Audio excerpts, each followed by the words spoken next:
I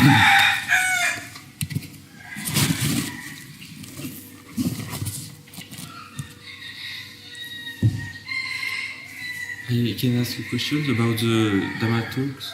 Mm-hmm. There is sessions when you give a teach, and there is session when you respond to the answer. Mm-hmm. There is two types of Dhamma teaching. Mm-hmm. And today, what is the type of the Dhamma teaching? I don't know yet. No. I mean, even if I gave a Dhamma talk, in the end you can ask questions.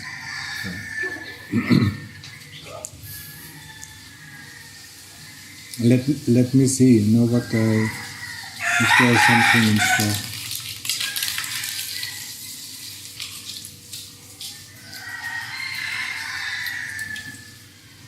I lost my script.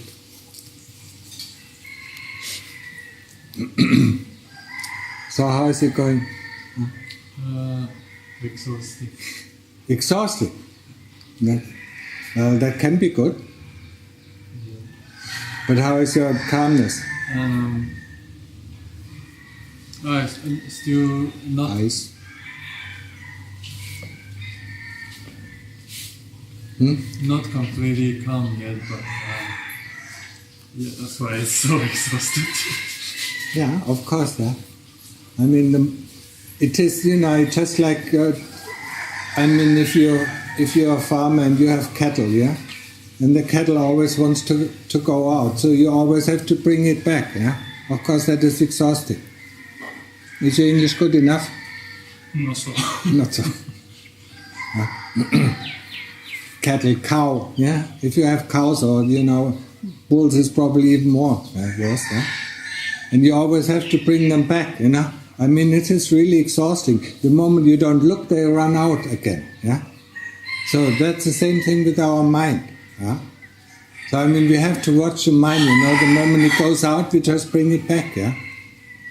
There's no use, in cursing the cows, It's just their nature, to run away. But the moment, they see they cannot run away, they go down to rest, yeah.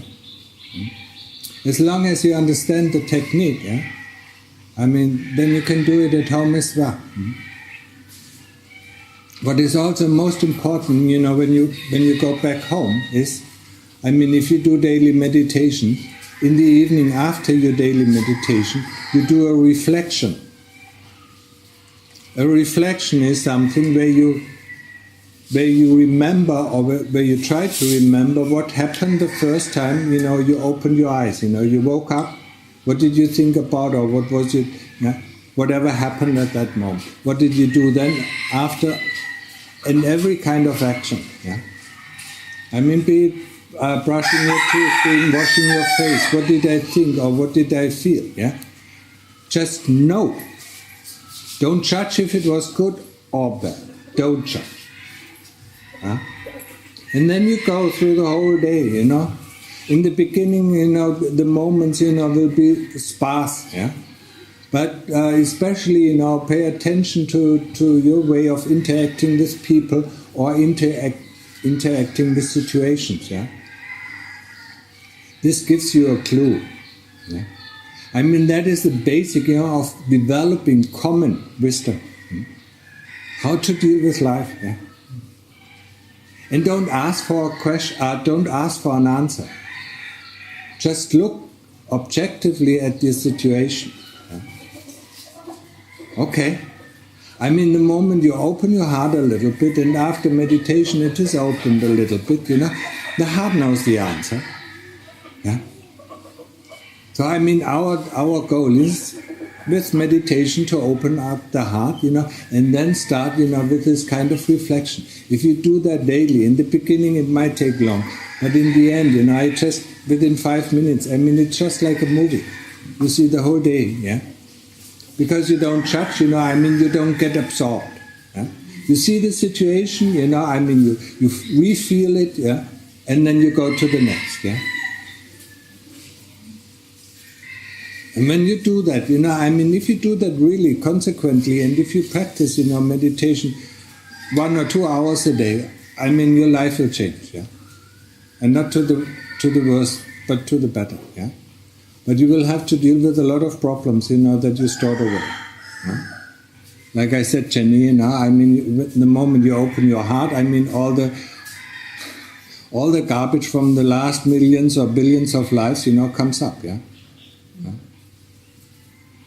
It can feel like an explosion. But in the beginning, there are only course, like in the attic, there are only course items, yeah? It's not fine yet, yeah? Course items. The more you move out, it feels more and more empty, yeah? And so does the heart, it feels empty. And an empty heart is an open heart. An open heart, is a happy heart. Yeah? We are not weighed down by all these things, that they are still there. Yeah? And these things in this attic or in the basement determine our life without us knowing it. It is just like, if you have a basement, or if you have a basement, yeah, and you store a lot of things, yeah, some of the things rots away, and this gives an ugly smell, huh? And this ugly smell penetrates to our house, our consciousness that we are constantly living in, and it determines our moods and determines our actions, yeah. You can see it this way. So it is really important, yeah, also for young, to do that. Yeah? She was surprised. That's how you get a grip on your life, yeah. You want, everybody wants to become happy, but we don't know how to get happy, yeah. We can get calm, with meditation, but happy we can only get, if most of the things, that are the big things in our heart are removed. And the more our heart is open, there is happiness. Huh? And it's not only happiness, it's metta as well. Huh? Loving kindness. Huh? It's all there in our heart, we just block the path to it. Yeah? We don't have to train it. Yeah? What can be more compassionate than our heart? Yeah?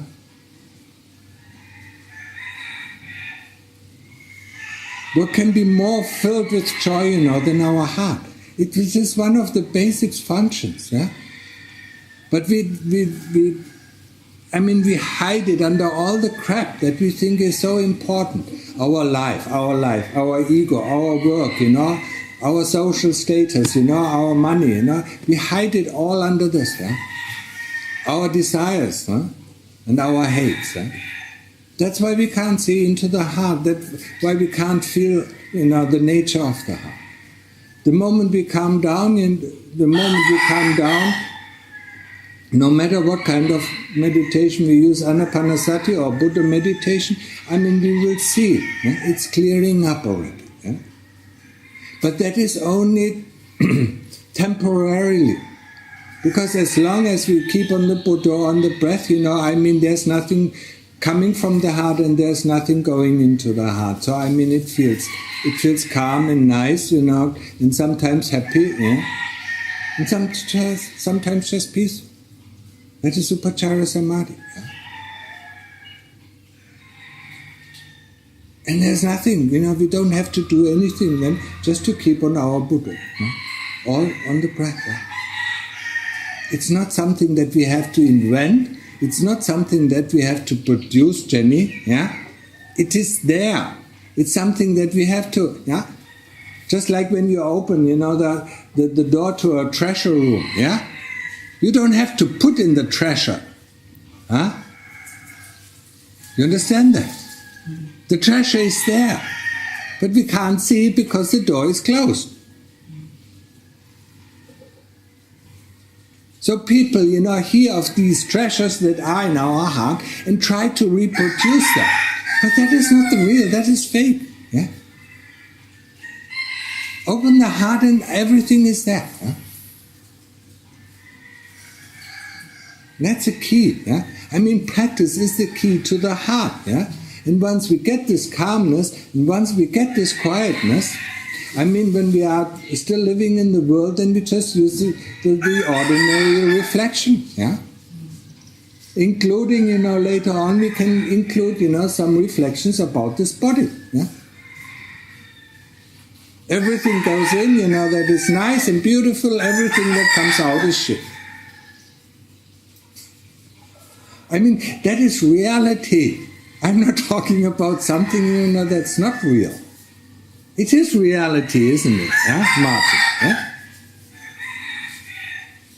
I mean, you when you're in a cold country, I mean, you normally wear socks. You take out the socks and you put it to your mouth, to your nose, and you don't like it.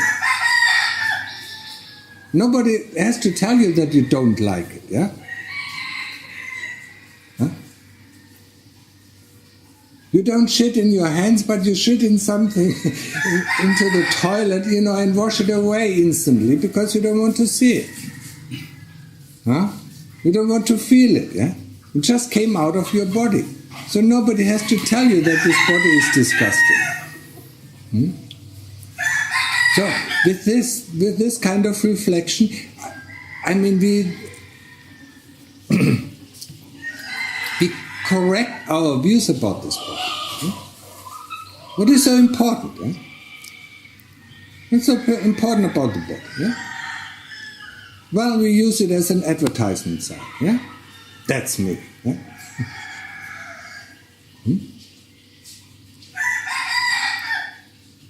Going to the hairdresser. Yeah, it's a nice word, hairdresser.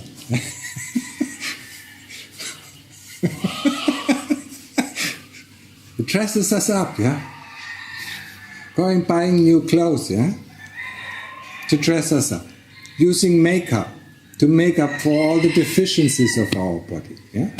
Hiding the things that are not beautiful and exposing the things that are beautiful. That we think, of course.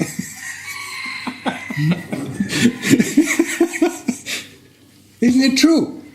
I mean, I only talk about the truth, I mean, I've seen it, I've lived long enough in this life, I mean, to know it, yeah?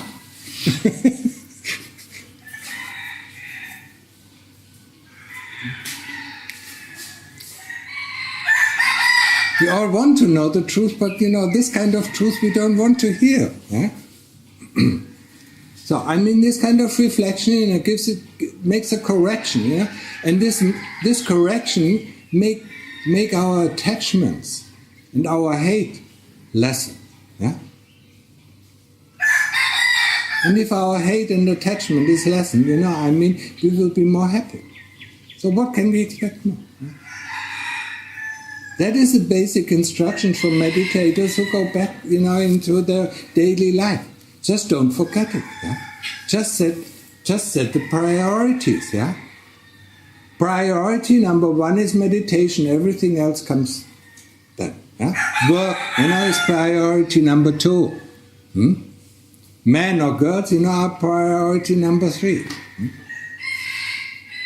Just get that straight, and then you will progress, yeah? How can you not progress? Yeah? If you set the number 1 priority, be it meditation, calming the mind, and then reflection and developing common wisdom, I mean, how can our life not progress? Yeah? And not only that our life progresses, I mean, we will not have any fear, any doubts towards the end of our life, no matter when it comes. Huh? Because we see that we develop something good, Developing something good makes us feel good, yeah? And that's everybody wants that, yeah, to feel good.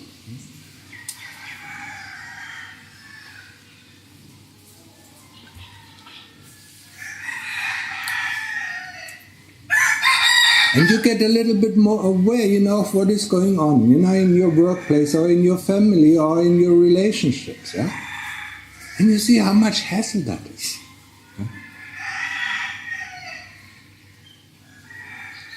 A relationship is so much hassle. Yeah? You always want something from the other person. You want him to do something. You want him to be like that, And we expect things from this person, yeah? Huh? Isn't that interesting? Yeah. And if that person doesn't fulfill our expectations, then we get angry or sad. How should that person know our expectation? Huh? How should another person know what we want and what we don't want if we ourselves don't even know what we want and don't want? Because today we want this, and tomorrow the same thing we don't want. So if a person, is quite clever, if our partner is quite clever and sees, today we like this, so the next day he does it for us, but we don't like it the next day. Huh? And then we get mad, because, he doesn't understand us. I mean, that is the most common phrase in any kind of relationship. You don't understand me. We never thought, or we never think, do I understand myself? Because I'm constantly changing. I'm constantly changing moods. I constantly want different things. Huh? Depending on the occasion, I want different things. So how can another person know us if we don't know ourselves? So meditation is to know ourselves. And the more we know and understand ourselves, the less we need from other people.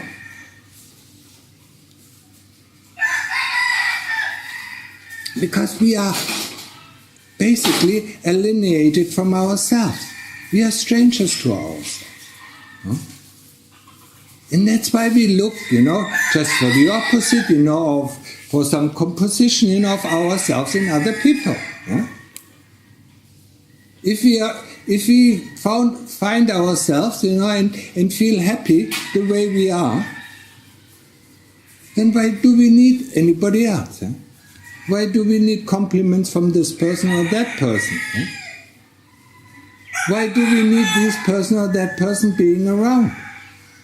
If we are happy for ourselves, if we are satisfied with ourselves. And the interesting thing about practice is, the moment we go into Upachara Samadhi, we have no desires. We don't need anybody, because our selfishness has gone for that moment. Huh? There is just this world. There's just this experience. But there's nobody who experiences it. Nobody who takes credit for it and says, oh, this is good and this is not good. Because this person or the kilesas don't exist in this realm. The moment we come out of samadhi, of course, everything will be back to the normal.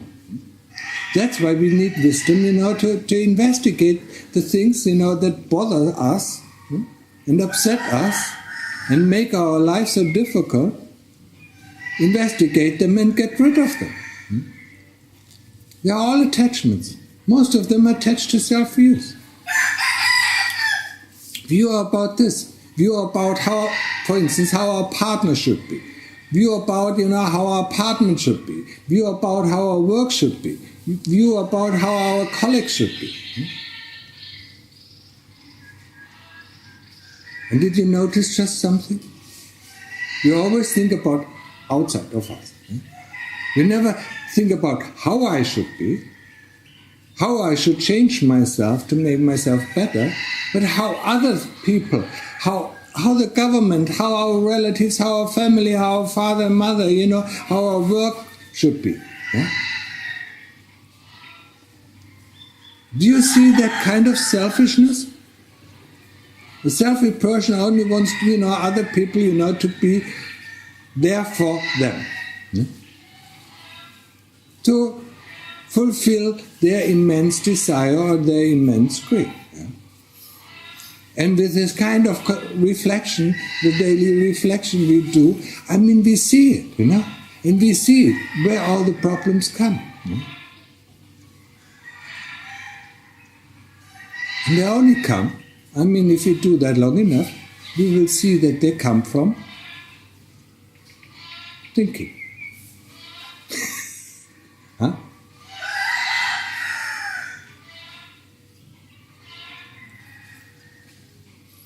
And there's one advice: don't try to solve problems with thinking. Huh? I mean, not work-related, of course. That's where we have to use our thoughts. Yeah? But I mean, concerning us, all the problems, all the worries, all the fears, we cannot solve by thinking about it. Yeah?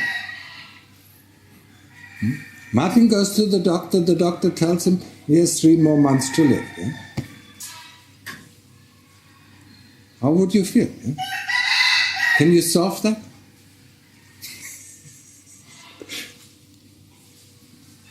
Because of the fear, you would make the last 3 months, a horror show. Yeah? Every day you would think, oh, yeah. Don't go to the doctor, so you don't know. And you live happily until you die.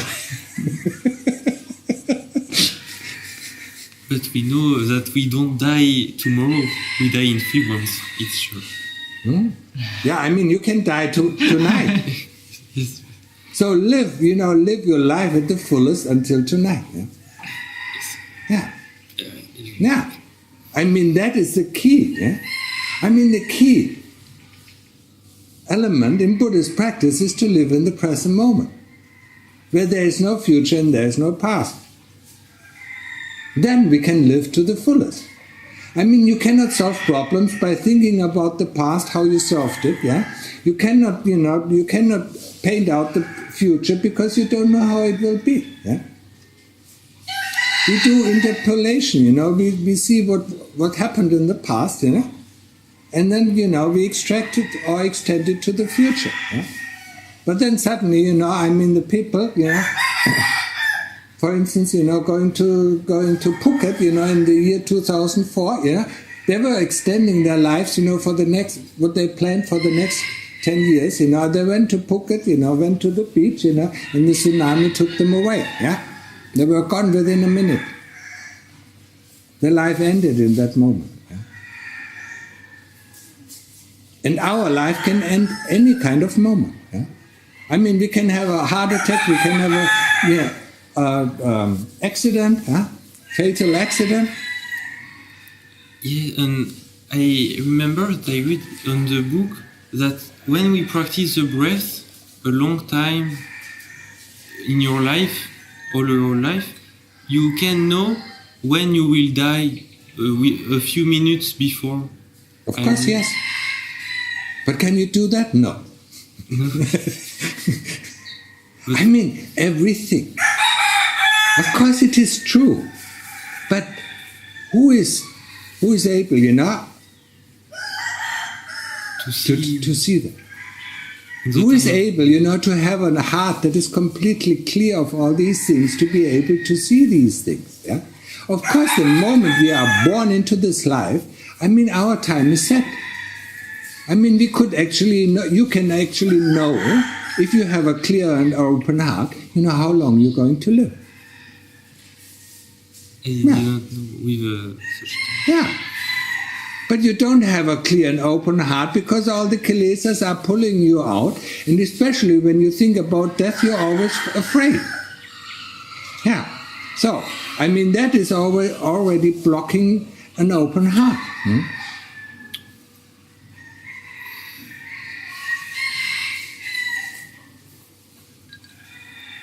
Yes, it is possible.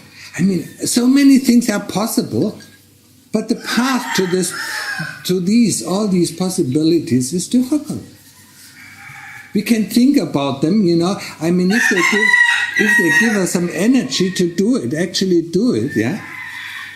Have you been, ask yourself, have you been in a state, where there is just no thought? Where just is?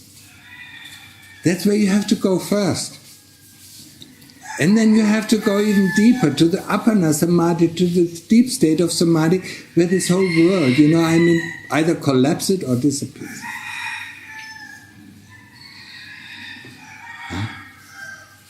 And that is the work, and that is so tough, yeah? I mean, the one who wants to become a millionaire, or whatever, his desires are, I mean, as long as he, lies on his sofa or on his bed, and dreams about what he can do with all these millions that he's going to earn, after his dream, he still is as poor as before. Yeah? If he doesn't do the work, to get $1 million, so if you don't do the work, to get to the calm heart, I mean, nothing will happen. Nothing. So that's why we have to do this hard work, yeah? Yes, it is. Yeah? Okay. Just wanted to make it clear again, yeah? Because we forget it, because we love to dream. Huh? When we look at our life, it's mostly dreams. Dreams about the future. Yeah? Or dreams about what we could do, Isn't it? Huh?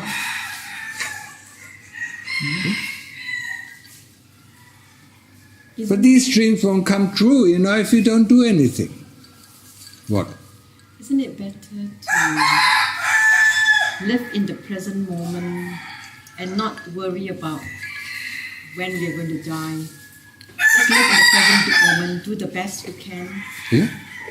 For the present moment. Yeah? I mean, how does it contradict what I said? No, it doesn't contradict. I'm just adding Yeah. to. Of course. And if you live in the present moment, you will know. No point. Yeah, I mean, you will know what is going to happen. Sometimes you will know what is happening in the next 2 minutes. Sometimes you will know what is happening in 5-6 years. Yeah? But who can live in the present moment? Of course it would be better, But our whole thing, our whole effort is guiding us to actually live in that present moment, yeah? So you just replay that movie of somebody who dreams you who has $1 million, yeah? Of course it would be great, yeah?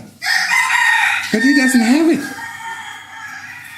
And you're not yet living in the present moment. Huh? So you were actually, having, is it not better to live in the present moment? It's also a dream, yeah? Of course it is better, but why don't you do it? All what you have to do is concentrate on your Buddha or on the breath. That's it. The breath has been with us, since our birth, but I mean, only in very few cases are we aware of it.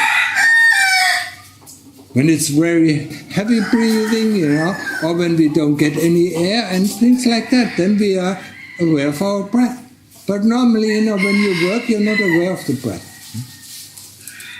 You go home, you go shopping, you're aware of shopping, all the items, you're aware of the music, you're aware of the movie, but you're not aware of the breath, the most fundamental. Yeah?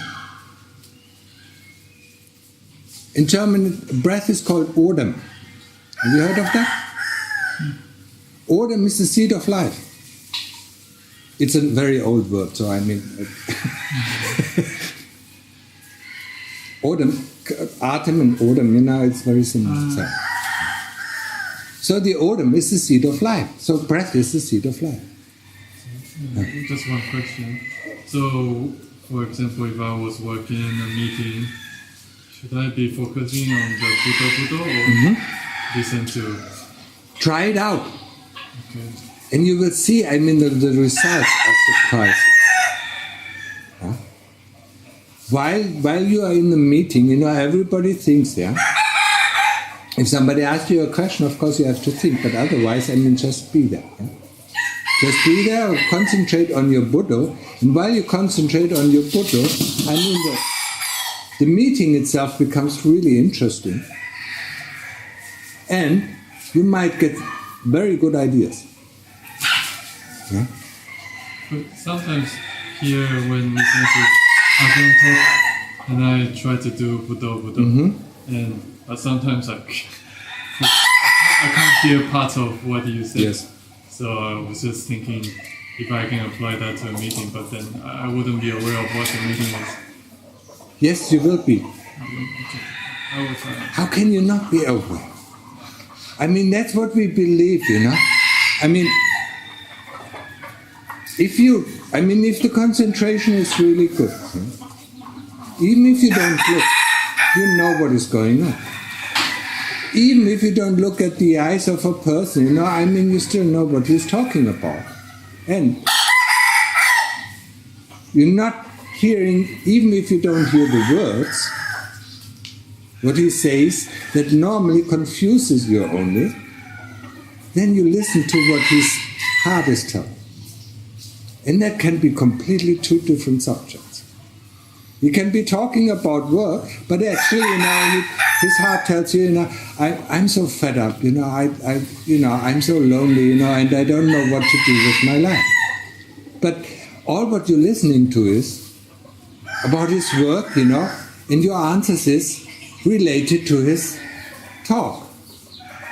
But if you answer him related to the question that come out of his heart, he will look at you like the heaven drops, yeah?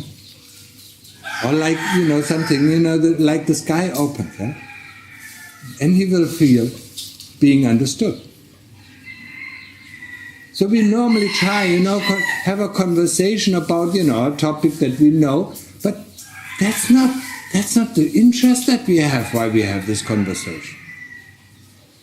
We want to express something that we really are not aware of, but the heart is aware of.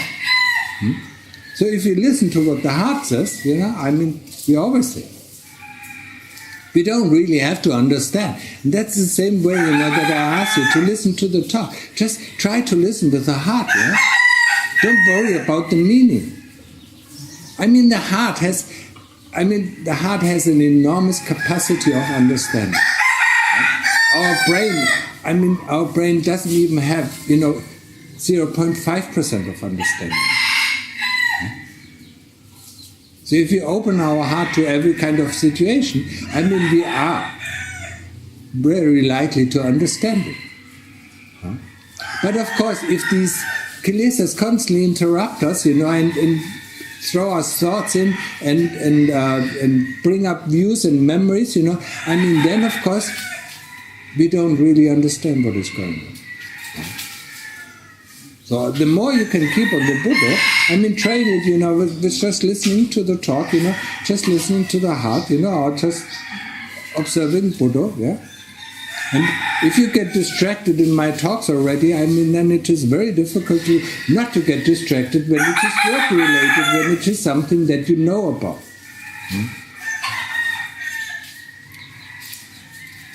But try it out. You will... The moment you open your heart and live in the world, all what you meet is one surprise after the other. Yeah?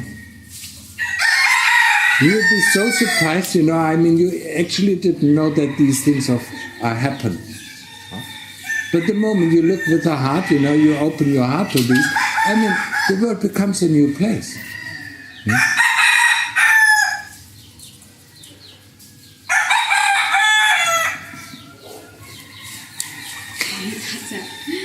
Samadhi is on one point. So the open mind is towards everything. It's not one point. So yes. One point means refuse everything. And open mind means accept everything. Mm-hmm. So this two is this is samadhi, this is the investigation, or no. It's you cannot say it is investigation. It is samadhi. We are trying, yeah. We are trying to experience the world in a different way. It is in the direction of samadhi, but it is not samadhi, because in samadhi we really try to focus only on this one point. But if you focus, on the same point while you experience something else, then it is closely related. Then it is an open heart that knows. The heart knows everything. Yeah? If you're really aware, of your breath, or if you're really aware of the Buddha, and you walk down, you don't look up, you don't look left, and you don't look right, you still know what is going on around you within a radius of 2 or 3 meters. You wouldn't bump into anybody because you know somebody's coming up and then you would make way. You don't have to look actually. Your awareness is aware of these things, you know. I mean, that is where there is the power. This is the power. And we can train this awareness also in our daily activity. Let's just try, you know, to be aware when you take a shower. Don't think about this, don't think about that. Just, you know, concentrate on the Buddha or on the breath while you take a shower. And it is a completely different experience. This is still a very easy experiment. Yeah? An easy experience is just sweeping, you know, with concentrating on the Buddha. Yeah? That is the first step. Yeah? Then taking shower. I mean, eating is the most difficult step. But if you would be aware while you eat, I mean, you see the food and within one instance you have already your meal planned. What you want to eat, how much you want to eat, and things like that. I mean, the kilesas, the moment they see the food, they already planned it up. Yeah? And you're not even aware of it, how it plans. Huh? That, I'm talking about this kind of awareness, who is aware of what is going on in our chitta. Yeah? The moment the kilesas, you know, make up a plan, you know, I mean, you're aware of this plan, you know, and then if you're aware of this plan, you can counteract it. Say, no, don't want it, you know, I can change my plan. You don't have to follow the plan. You understand that? So the jitta in samadhi training, the jitta is tight or relaxation, or is wide, is narrow? For the moment, you can say the chitta is 1 point. Yeah. Yeah. It's here. Yeah? But the moment you train your concentration on the chitta is not really 1 point. I mean, it encompasses the whole universe. It's wider. It's wider than before. Yeah. It can be wider than before. The more our awareness is, the wider is the chitta. Yeah? Because it can expand. Yeah? I mean, there are some stages in samadhi, I mean, there are mostly jhana samadhi, where the body becomes as big as this universe. The body just expands, and, you know, encompasses the whole universe. Yeah? And then the next stage is, you know, where the consciousness encompasses the whole universe. Yeah? These are all stages in samadhi that some people, not many, just a few, can reach. Yeah? So you can understand it, you know, the moment you experience it. I mean, you know, consciousness, you know, can expand the whole universe. So, how can it, yeah? At the moment, it is very self-centered, yeah? It's just concerned about ourselves, yeah? But the more we open, the more we go to the heart, the more we open the heart, it expands, yes? This knowingness, yeah? And the knowingness is without limits, yeah? But to experience this, your awareness has to be really sharp on the spot, yeah? It cannot even wiggle out, you know? It really has to be steady, very steady, at this Buddha or at the breath. Yeah? If it starts to wiggle out, you know, you lose some of it, yeah? And the more, if it starts, when it wiggles out, you know, when it goes out, you know, slowly goes out, you know, and then it tries to form a thought, you know, the more it can form the thought, the more you lose yourself. Yeah? Because it automatically goes out, yeah? And then this, what is already there, you will not notice. Yeah? But if you are aware, you know, and you see the chitta just wiggles, yeah, and you don't let it go out, you know, form a thought, you know, then you know much more. Or you can know much more. Depends if you're interested or not interested. But in our practice of samadhi, we are not interested. Yeah? In daily life, you can be interested. Yeah? Try it out. Don't be afraid of trying something out. Yeah? We can only learn. And how do we gain wisdom? By knowledge? Huh? That is knowledge, called knowledge. It's not wisdom. The more we learn, in English we say the wiser we get, but it's actually very untrue. The more knowledgeable we get. Wisdom comes from experience. If we touch something and we feel it, that is an experience. We cannot really press our experience in words, you know. We know, okay, yes, we have a few adjectives that say it's hard, you know, and it's smooth and things like that. But the experience itself is different. Huh? When we want to talk about experience, I mean, we have to use the words, you know, that really press it into a scheme. Yeah? But our experience is different. So, wisdom comes through experience. We experience, for instance, pain, Thomas. Yeah? Pain is a very nice, it's a feeling. Yeah? We know the word pain. We know the word for different kinds of pain. But our experience of pain we don't know. What is pain? How does it feel like?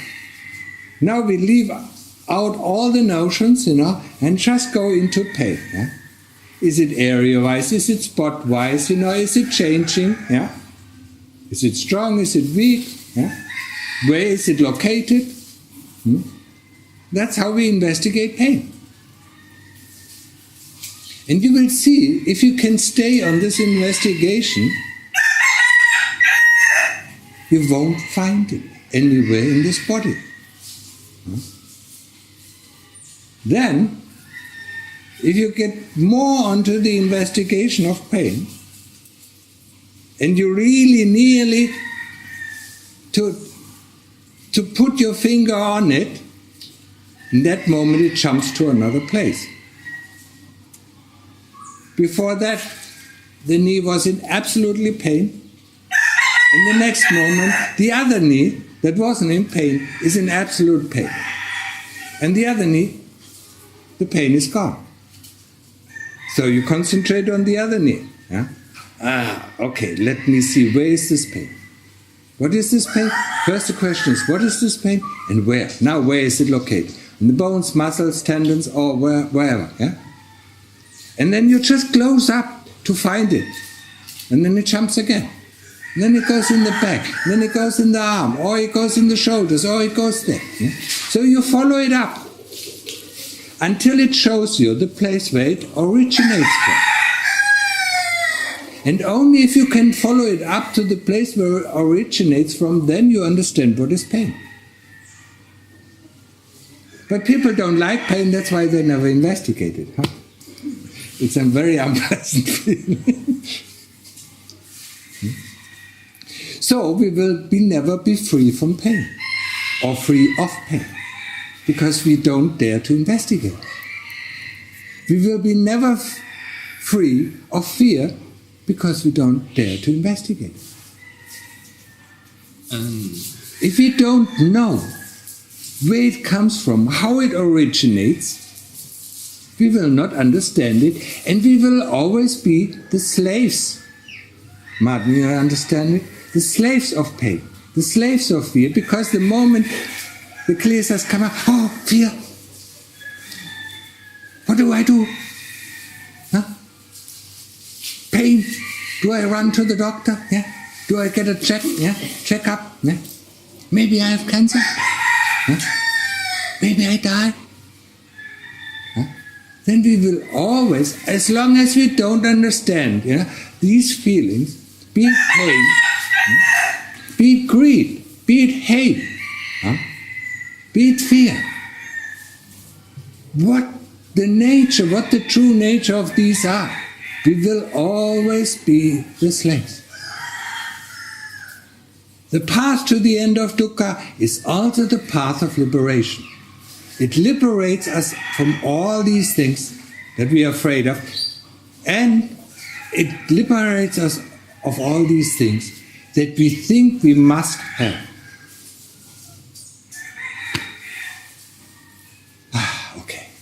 think that's enough for today.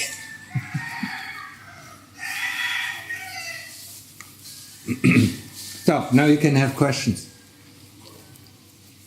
I have a question. I can begin. I saw on the TV the morning there is a video about Ajahn Mahabua, and before speaking or while speaking, he closed his eyes, he opened his eyes, he closed his eyes, opened his eyes.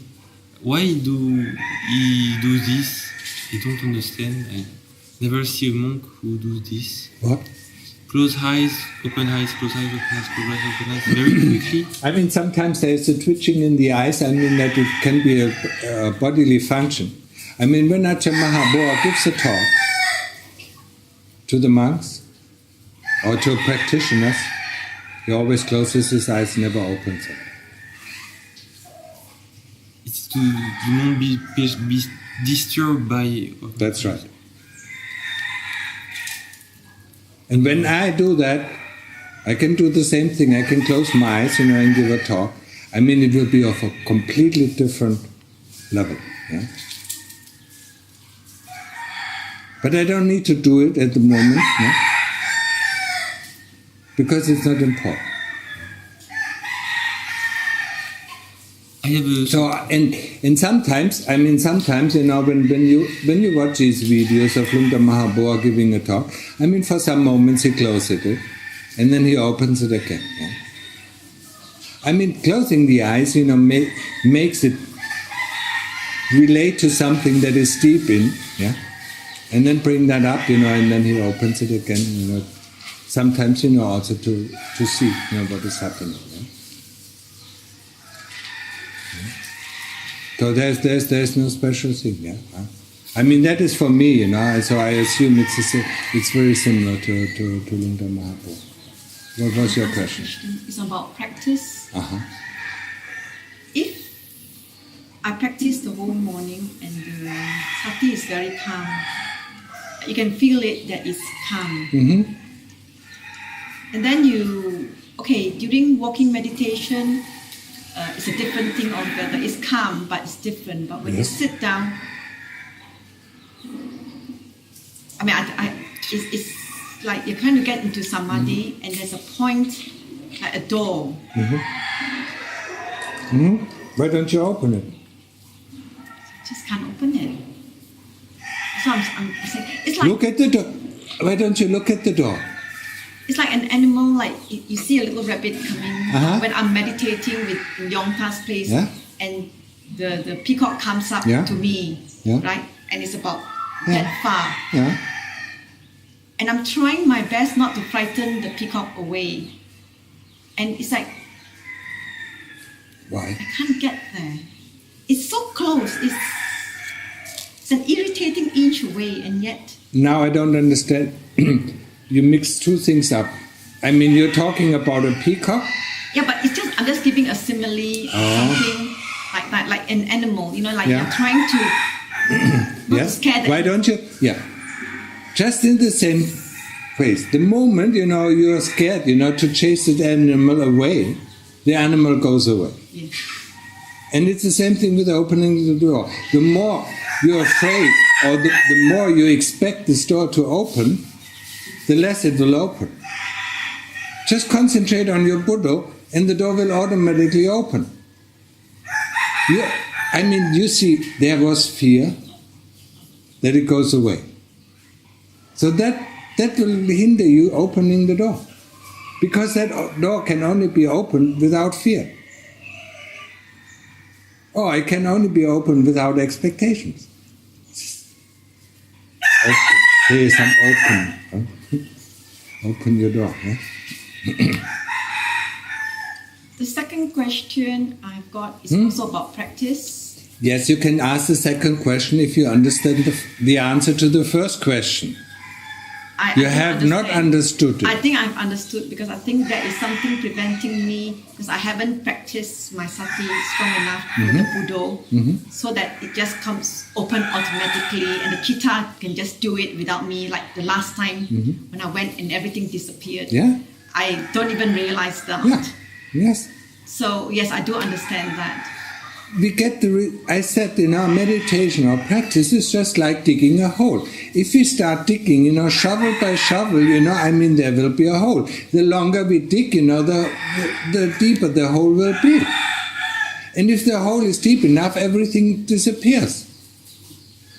So, that is what you have to constantly remind yourself. All what you have to do is just keep on the Buddha or keep on the breath. That is digging the hole. The moment you think about there's this door, you're not digging. And you get distracted. And then you worry about it. And then the more you worry about it, the more you actually, go out of the hole, yeah? And then you think, I have a big problem. Yeah? Yes, the problem was you were not digging anymore. You stopped digging. Okay?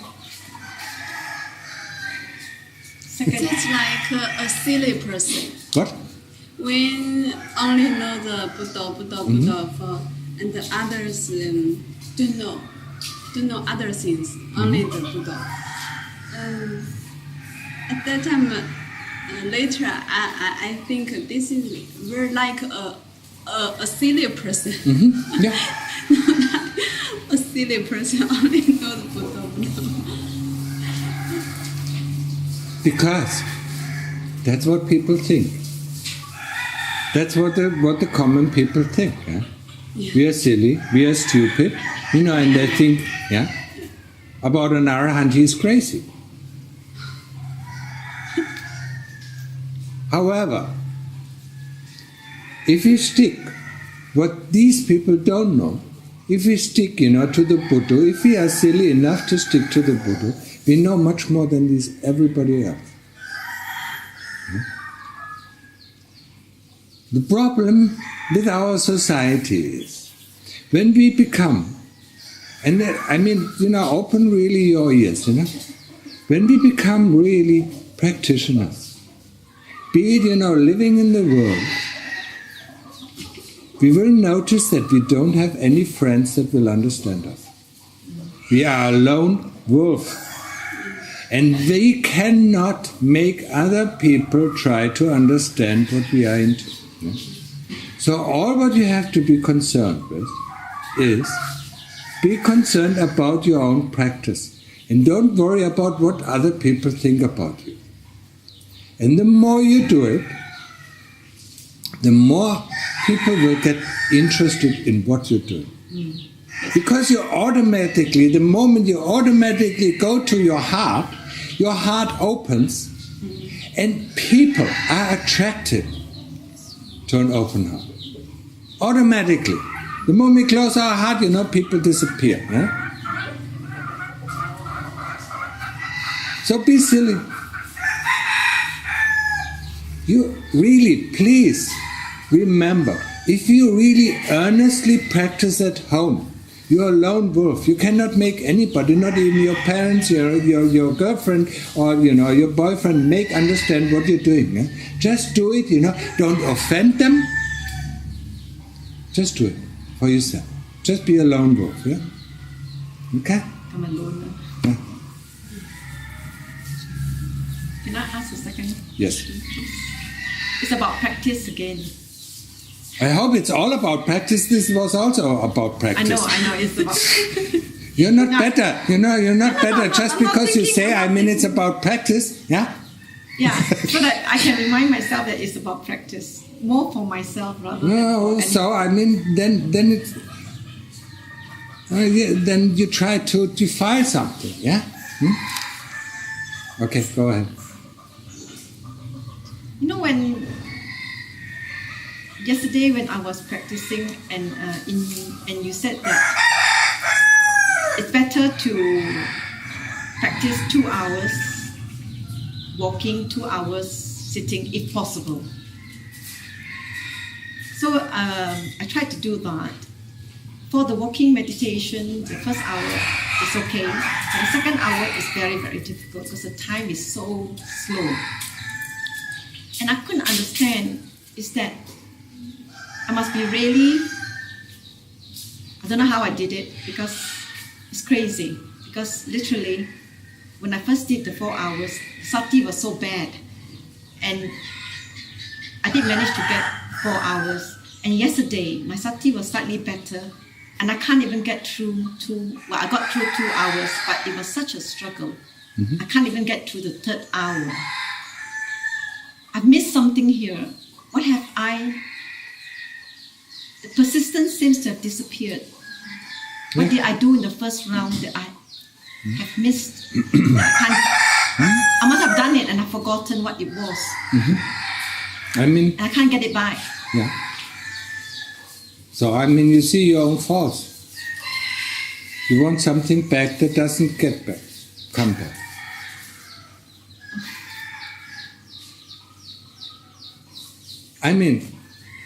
There is one thing that is interesting. Yeah? And it is the same thing for each meditator.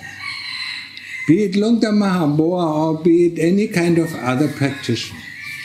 We do the practice. We do it without expectations. We just do it because, somebody tells us to do it or shows us the way. And then we do it without knowing what is going to happen. And then we fall into the samadhi. And the samadhi is such an amazing experience. Yeah? So, now we know what is going to happen if we succeed. And this kind of expectation will hinder us to get there. Just go on, without, you have to also get rid of these thoughts. Yesterday it was better. It doesn't matter. I said about another thing that is really important about practice that you really should, in German we use, write it behind your ears, yeah? You should really remember is, there is no good and there is no bad practice. There is just practice. Yeah? And actually, when somebody comes, and says, yesterday it was so difficult to practice that, good. And then another person comes, and says, oh, it was so beautiful. Okay. Yeah? It's not good. We only learn, remember that we only learn the more we fight. Yes. The more difficult it is, the more we can learn, the more we can expand our wisdom. If it is easy, there's no worth, there's no value to it. Yeah?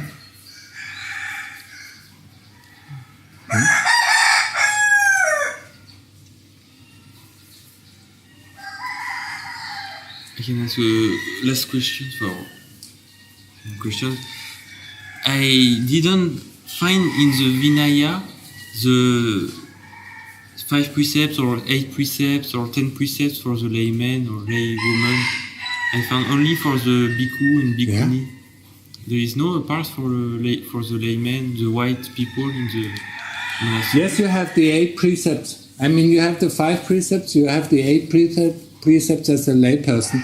You have to look up for the precepts for the novice.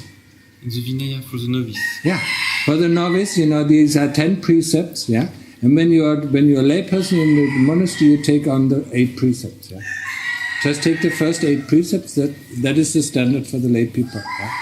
I will see that on the Vinaya. And the precepts for the lay people are even reduced, yeah? They are reduced to the first 5. Yeah. And even I see in the Sigalavada Sutta, something like that, it's a sutta about the precept for the layman. It impressed me because he said that the 4 first are very, very important, are evil, one. But for the drugs, it's only when you abuse from the drugs. Mm-hmm. He used a word, I forget. Indulgence. He said indulgence on intoxicants. Yes, mm-hmm. It gets you in 6 evil consequences. Mm-hmm. But what it means indulgence on intoxicants? If you take... There's a very nice story, yeah? I mean, people, don't see the danger of drugs. They don't see the danger of alcohol. I mean, why did the Lord Buddha include it? Because the moment we take alcohol, we lose part of our awareness. And then we start to behave, I mean, we try to control, as practitioners, we try to control our sila. So, a person who is a little bit self-controlled, knows about his anger, and knows he shouldn't let it out to this person. The moment he has, a glass of wine or a glass of beer, these words come out. Because he says, I don't care. And then he just throws them out. And by throwing them out, it will have bad results. Yeah? It's very difficult to develop... Yeah. It is already very difficult, to be composed, I mean, the Lord Buddha, asked us to be composed, yeah? Not to go out, not to be exuberant, yeah? Be composed, have a nice manner and talk only what is truthful and not talk, what is not truthful. Things like that. Yeah? So, I mean, the moment you take alcohol, you lose all this control. Yeah? That is the reason. And the nice story is about, Mara. Mara? I mean, he's, how do they call it? They call him the devil in Christianity. So Mara came to a monk and forced him. He said, you have three choices. He brought a woman, he brought a sheep, yeah, and he brought a bottle of alcohol. Yeah. You have three choices. You have to sleep with this woman, or you kill the sheep, or you drink this alcohol. Sleeping with a woman for a monk, I mean, he's out, he's not a monk anymore. So he said, that's not, yeah? Then killing a sheep, that's a heavy offense, yeah? Yes. I don't take that.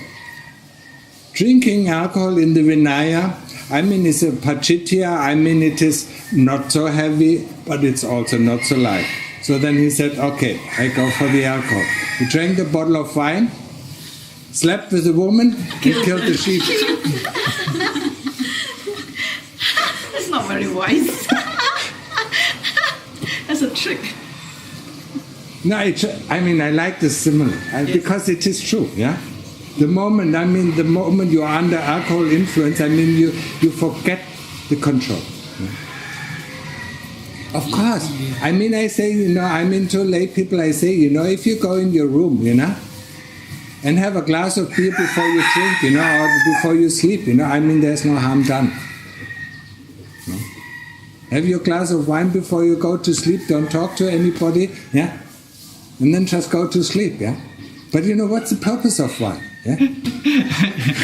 That is not, I mean, that's not why we do it, Huh? We want to lose control. That's why a lot of people, take alcohol, yeah? Yes. Yeah. We want to lose control, yeah? And I mean, how difficult it is to control the chitta to be on one point. Yeah? And just as an example, if you go out, if you're out for a while, in a in a rural area, and you have a room, where you can stay, not in a monastery, yeah? Before you want to practice, drink a glass of beer. Just to know the effect on the mind. You drink a glass of beer and then you want to sit down for just 1 hour. You will feel so frustrated after 2 minutes because you can't keep that mind steady. It is impossible. I mean, I tried it out because I wanted to know. I mean, I tried everything. Otherwise I wouldn't know. I tried it out. I said, okay, now let's see, I mean, because, when you come from the West, you don't believe so much in, I mean, what kind of bad things does the alcohol have, So, okay, let's try it out, okay. Now, after I drink, this glass of beer was just a glass of beer, yeah? I go and sit and meditate. Impossible. It was impossible just for a few moments to keep the mind steady on the breath or on the Buddha. Just impossible. No, I mean, just after one glass of beer, so you know the danger of it. Okay? So, any more questions? Yeah, last one. Okay. Not about practice. I'm just wondering about, is it possible for me to go to Udon Thani and inquire about my visa? Because why not? my visa is supposed to expire on the 2nd of February. But 2nd of February. Yeah, because I got 1 more month, well, a bit more than 1 month left. But I just wanted to know whether am I able to stay here for 3 months so I can plan. Well, okay, sorry, I'm planning again. It's just that with the flights, somebody's booking my flight for me back. And no, I mean, you can always extend. You don't have to ask. If it is a normal tourist visa and you have 2 months, you can extend it for a month. And I don't have to go to Laos or anything. But you can go and ask, I mean, it is okay. Yeah? I mean, I'm not sure about, I mean, every year there are new regulations coming out, so I'm not really sure. So, I mean, it's better to go and ask. Yeah? But you should go after the 5th or 6th of January. Okay. I mean, because now most of the government offices will be closed for 5 or 6 days over the New Year. Is it New Year? No? Oh, is it? Okay. No, Sorry, it's old year. Yeah, 5th and 6th. It's okay, I still got time, but I just need to know, so I can just take my... Yeah, and that is exactly what we do, I mean, we act on these, act on these fears, act on these plans, What am I going to do? But flight tickets, you need to... Yeah, I know. I mean, there's this very simple solution to it. You decide, to go, and then you go. Okay.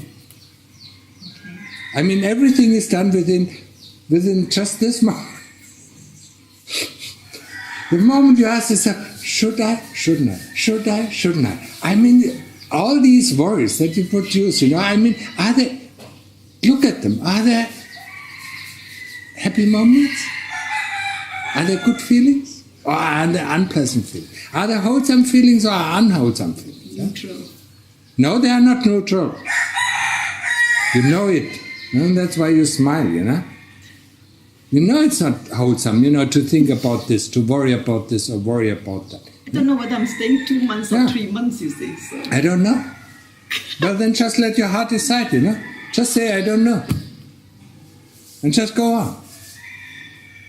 Until you know. I mean, there's a moment that poops, and then it's gone. I mean, the heart knows what to do. I mean, really, learn to trust the heart. Yeah. No, we can't. We have to rely on our mind. We cannot trust the heart. Isn't it? We have to think about this. We have to think about that. Yeah? The moment we stop thinking, I mean, the world becomes such a happy and comfortable place. There's no fear, there's no worries, there's no future, there's no past, there's just this... And can you sometimes sit down really and feel, really feel it? It's just this moment, and every moment could be the same thing. No, we worry about, hopefully this moment will be extended to the next moment. Will be prolonged. Yeah? The happiness that we have, should stay. So, just... I don't want the police to come after me. What? I've known people who have overstayed their visit, and not be able to extend it, and then they overstay for whatever reason. Then you get policemen. See? Coming like that. I mean, you don't have to overstay. The moment, even then,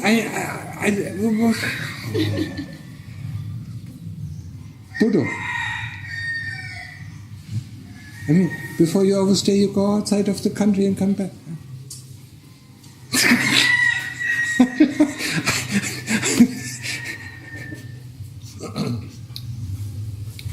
No, I mean, you shouldn't overstay in Thailand. I mean, because the next time they make trouble when you want to come back. No? First of all, they charge you a lot for each day that you overstay. No? Because once you leave it, they see it you overstayed, and they charge you for every day, and they will impose some penalties, when you want to come back.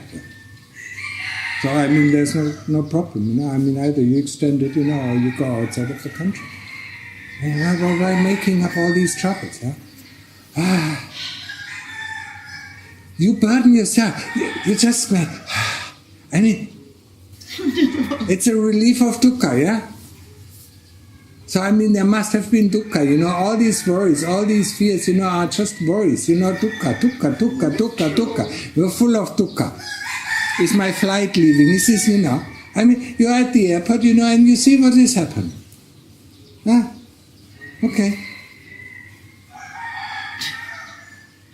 And then if the flight doesn't leave, then you stay at the airport, until it leaves, yeah? If you don't get a flight, and then you wait for the next flight. I mean, so where's the problem? Huh? The older we are, the more worried we get. Huh? Why? Just breathe in. Don't think about anything, and the world is still the same.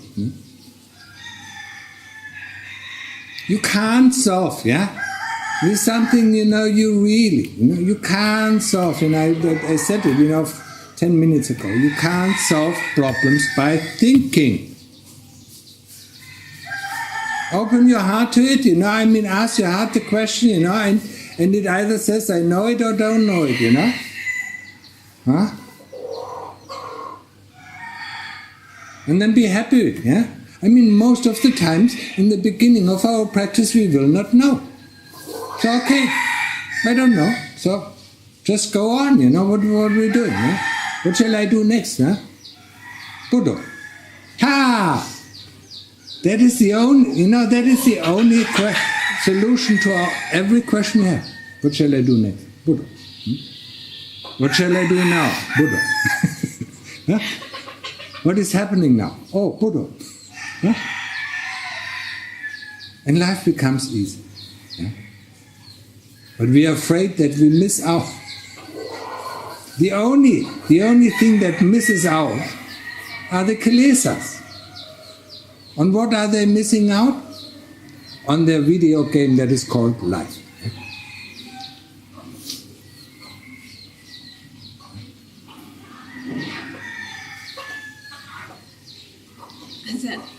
Before one teacher asked me one meditation question. When you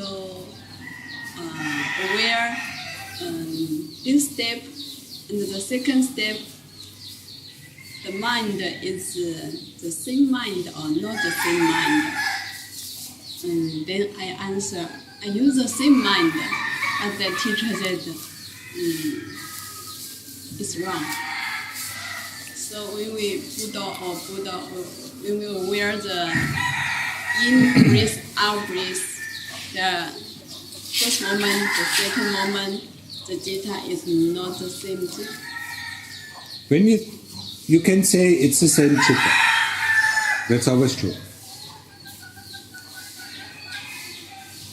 The citta is always the citta. Yeah? It's wider meaning. Yeah. If you talk about mind, I mean, it is confusing. What do you mean? What do you understand? What is the mind? Yeah. I mean, when you come from the West, the mind is the rational part of the heart. Yeah. And the heart is the emotional part of the heart. Yeah?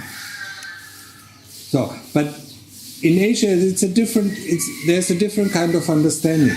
So, I mean, if he thinks about the mind being thoughts, then of course it is different. Yeah. If he thinks about the mind being the citta, then it's the same. The chitta never changes. The same data, aware, Yeah, the awareness is the same. Yeah. Yeah. All breathe. Yeah. Awareness is just awareness. I mean, of course, if it's very, but it's confusing. Yeah? That depends on, what he wants to, what he wants to know. I mean, if he wanted you to understand that even awareness, it's not always there. Yeah? There's a moment of awareness, there's this moment of awareness, then there's the next moment of awareness. Then, if he talks about awareness, then it's not the same. But if he talks about the chitta, it's always the same. Because awareness is not the chitta. Awareness is not the data. No. Awareness is an aspect of the chitta. Just like, metta is an aspect of the chitta. Aspect. Part. Part. Yeah.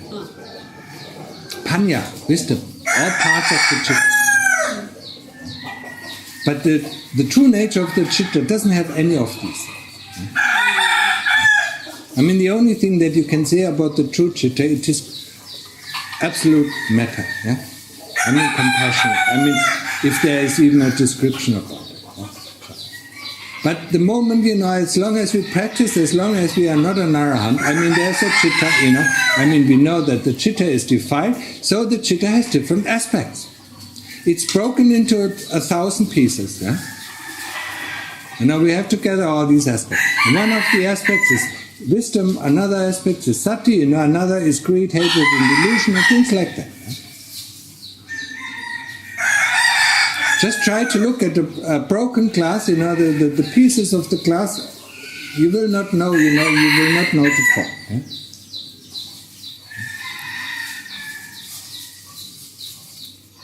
That's why we feel lonely, because our chitta is shattered. Yeah? Just like shattered into 1,000 pieces, and we don't know, we don't see all the parts, and we're missing this and missing that and missing. Okay? Understood? Oh, yeah. Many times the Buddha is mixed with the kilesa. Yeah. It's like the Buddha and the kilesa. This. Yeah, it's okay. So, Just the moment, just go on. Until, it will separate out. Yeah? The more you are with the Buddha, the less kilesas. The less you are with Buddha, the more kilesas. At the moment you struggle, think yourself, the kilesas and the Buddha want to become on the throne. Both of them rush for the throne, And whoever is stronger, will reach the throne. Yeah? So you have to push them aside. Yeah? Just like, if 1,000 people run for the throne, and you want to sit on the throne, you have to push them aside. Yeah? And that's why, the more you push the Buddha, or the more you concentrate on the Buddha, the kilesas disappear. Just like pushing them aside. Just run for it.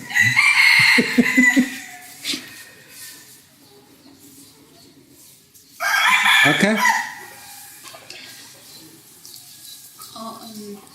1st January. Yeah? You will leave? Yeah. Leave and to the Sakonakon. Yeah. And stay there about 6 days. Uh-huh. And then go to Banana Break University. Whatever, that is your life. I wrote down, some internet address. Yeah? If you have problems receiving finding the books, then send me an email. Yeah. Oh, their books, English. Yeah. And there are English books, and there's the website for the talks. Oh, for the Dhamma Talks. Yeah. Oh, write in English or only the voice version? Oh, it's only the voice, but there are some things written in English. Oh. I need some Dhamma Talks read in English because some I cannot. From Lungta, they are all in English. They are written out.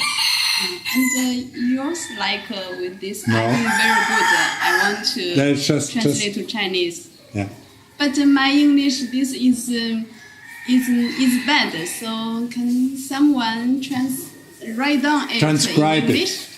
I don't know. That depends on if you have friends, that like to transcribe it. The one What? that Marcus did a couple of things. Oh, I stopped checking them. I can't remember. I mean he I'll have a look. have a look at it, and then but not now, I mean in 2 or 3 months, yeah. Okay, okay. I mean, just write to the emails just to remind me, because tomorrow I have forgotten everything what I said today. So remind me in 2 or 3 months, Send me an email, and ask for it, and he will also get to it, yeah. So he will check them, the transcriptions, and then he can send it to you, and then they are English, yeah, and then you can translate them in Chinese. Some Bande have written in English. In the Some, yeah, but they have not been published. Yeah, they are not yet on the internet. It's very few. Yeah, it's only a few. It's only 3. I mean, people don't, normally don't type it out. Easier to start from scratch. Yeah. Than to, I don't know whose English is very good can write down. I mean, that depends on people if they are interested.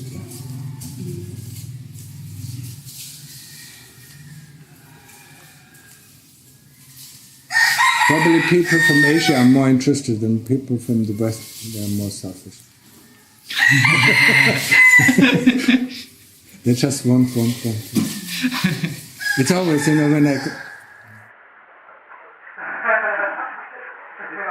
It's always when I go to Europe or to Germany, people come, they suck me up. They just want. They don't give. They just want. And then if you ask, if they were asked to do something, why? You're there for me. You're not here for you. That's the difference between Asia and the West. I think even in the West, even we are ashamed to do something sometimes. Sometimes, huh? Yes, like, does he like it when I give it, or maybe he thinks so little, or... Yeah, but that is part of our stinginess. Yeah. We have been trained like this, to think is it worthwhile to give or is it not worthwhile? Is that person worthwhile to give or not? We have, but that is our part of stinginess. Yeah. We Asians, just give, like it or not, I mean, because I've given it, I get the result. So I mean, it doesn't really matter. And if you read one of the suttas, where one of the persons, came to see the Lord Buddha, who was full of hate, and then he came, and the Lord Buddha said, what are you going to do with this, your present of hate, What do you do if I don't accept it? Who is the owner of this present? You. So you have to deal with this present.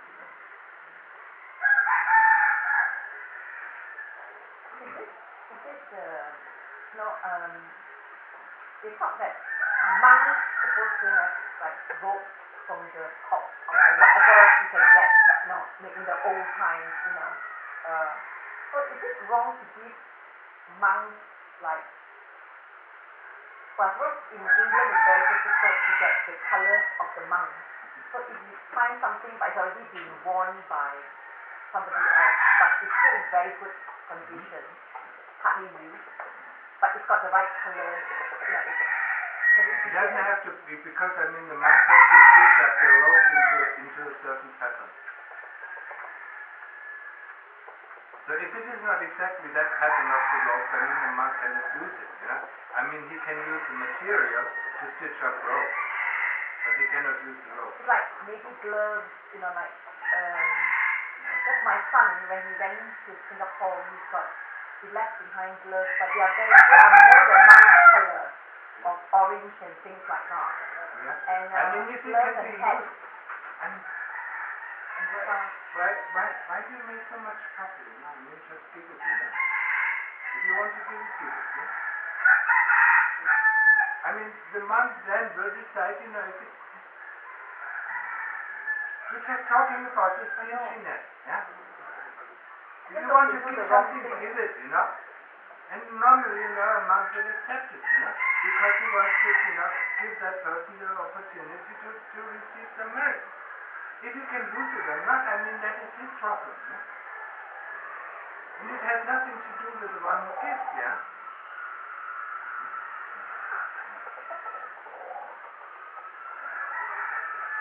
The tradition is so different. I'm not familiar Yeah. with the tradition. And you don't have to be familiar with the tradition. I mean, why do you know, in Thomas, you know, worry so much about, you know, the monks, you know? I mean, we know what we have to do, what we can do, you know. I mean, why do you worry about, you know, what we can do and what we can't do? Huh? The one that demerit. Yeah, that is the way, you know. I mean, it's not wholesome, this kind of attitude, yeah? Yeah.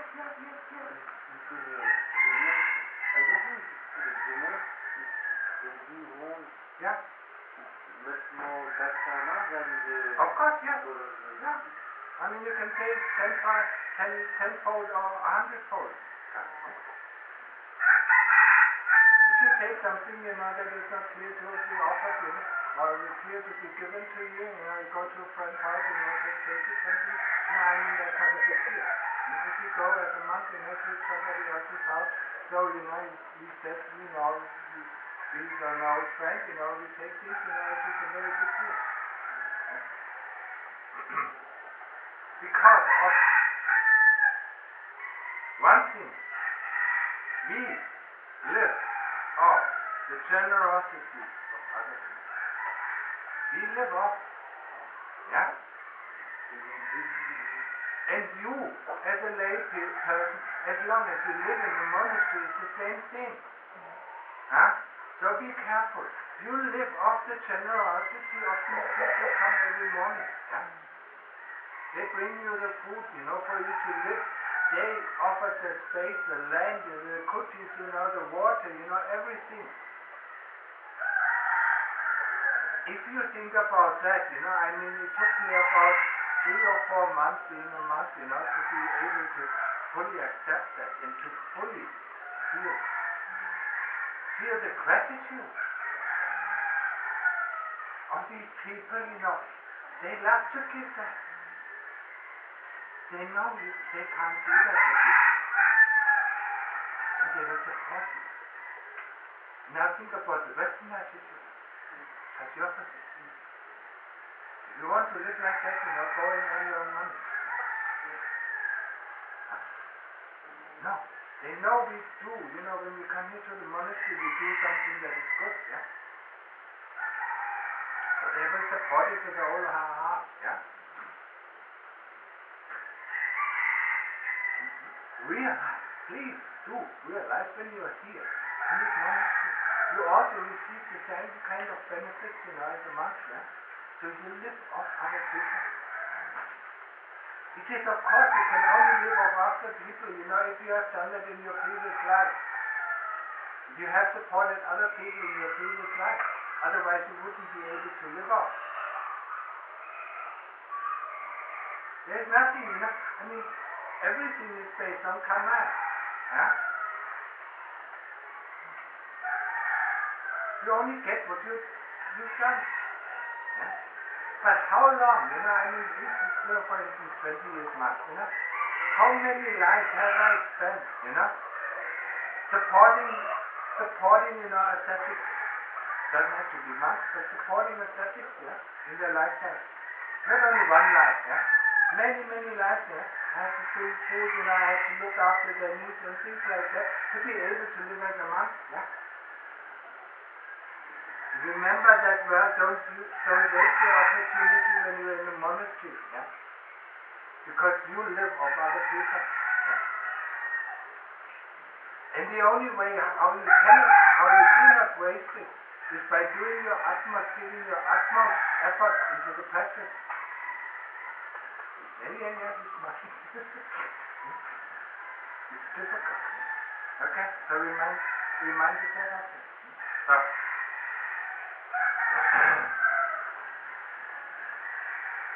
have a nice trip. Yeah. Thank you.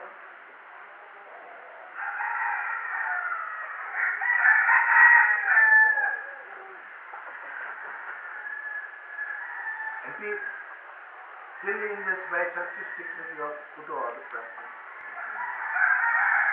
It's a wholesome thing.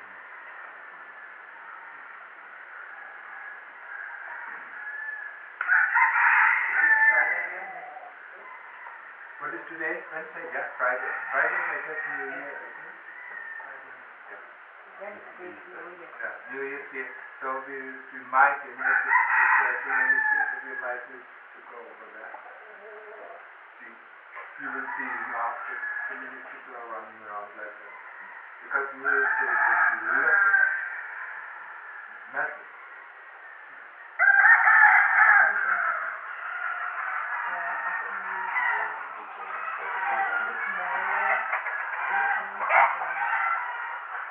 Doesn't concern. Yeah, or you